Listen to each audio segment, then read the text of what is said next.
नमस्कार, स्वागत है आपका वन इंडिया हिंदी में। मैं हूं तलहा। भारत की आज़ादी के 74 साल पूरे होने को हैं। देश भर में जश्न आज़ादी की तैयारियां जोरों शोर से चल रही हैं। लाल किले पर सुरक्षा के कड़े इंतजाम किए गए हैं। स्वतंत्रता दिवस मनाने से पहले हमें ये कभी नहीं भूलना चाहिए कि इस आज़ादी के लिए भारत के वीरों ने अपने खून की कुर्बानी दी है। 15 अगस्त से ठीक पहले एक और ऐतिहासिक तारीख आती है जिसने भारत को आज़ादी दिलाने में अहम भूमिका निभाई थी। आज वही ऐतिहासिक दिन है। जी हाँ, 8 अगस्त 1942 को ही वो तारीख थी जब भारत को स्वतंत्रता दिलाने के लिए अंग्रेजों के खिलाफ भारत छोड़ो आंदोलन की शुरुआत हुई थी। भारतीय स्वतंत्रता संग्राम में ये मुहिम मील का पत्थर साबित हुई और इसके 5 साल बाद ही अंग्रेजों को भारत से उल्टे पांव अपने घर लौटना पड़ा था।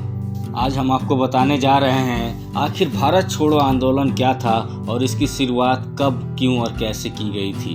भारत छोड़ो आंदोलन दूसरे विश्व युद्ध के समय 8 अगस्त 1942 में शुरू किया गया था, जिसका मकसद भारत माँ को अंग्रेजों की गुलामी से आज़ाद कराना था।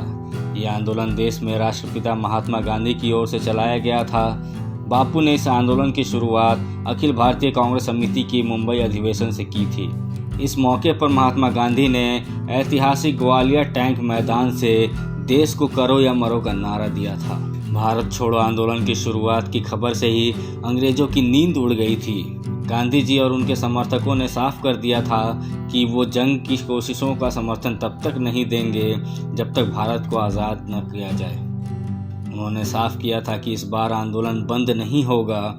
उन्होंने सभी कांग्रेसियों और भारतीय जनता से अहिंसा के साथ करो या मरो के जरिए आज़ादी के लिए अनुशासन बनाए रखने को कहा।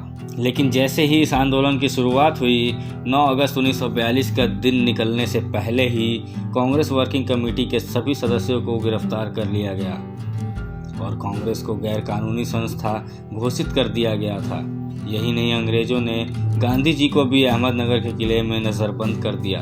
सरकारी आंकड़ों के मुताबिक इस जन आंदोलन में 940 लोग मारे गए थे, 1630 लोग घायल हुए थे, जबकि 60,229 लोगों ने गिरफ्तारियां दी थी।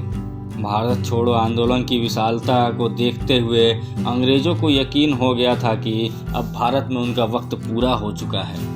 ब्रिटिश सरकार ने संकेत दिया था कि सत्ता का हस्तांतरण कर उसे भारतीयों के हाथ में सौंप दिया जाएगा। उसके बाद गांधी जी ने आंदोलन बंद कर दिया, जिसके बाद कांग्रेसी नेताओं समेत करीब 1 लाख राजनीतिक बंदियों को रिहा किया गया था। भारत छोड़ो आंदोलन सबसे विशाल और तीव्र आंदोलन साबित हुआ, जिसकी वजह से भारत में ब्रिटिश राज की नींव पूरी तरह से हिल गई थी। आंदोलन का ऐलान करते वक्त गांधी जी ने कहा था, मैं कांग्रेस को बाजी पर लगा रहा हूँ। ये जो लड़ाई छिड़ रही है वो एक सामूहिक लड़ाई है। सन 1942 का भारत छोड़ो आंदोलन भारत के इतिहास में अगस्त क्रांति के नाम से भी जाना जाता है। इस खबर में फिलहाल इतना ही। देश और दुनिया के ताज़ा तरीन अपडेट्स के लिए बने रहिए वन इंडिया हिंदी के साथ।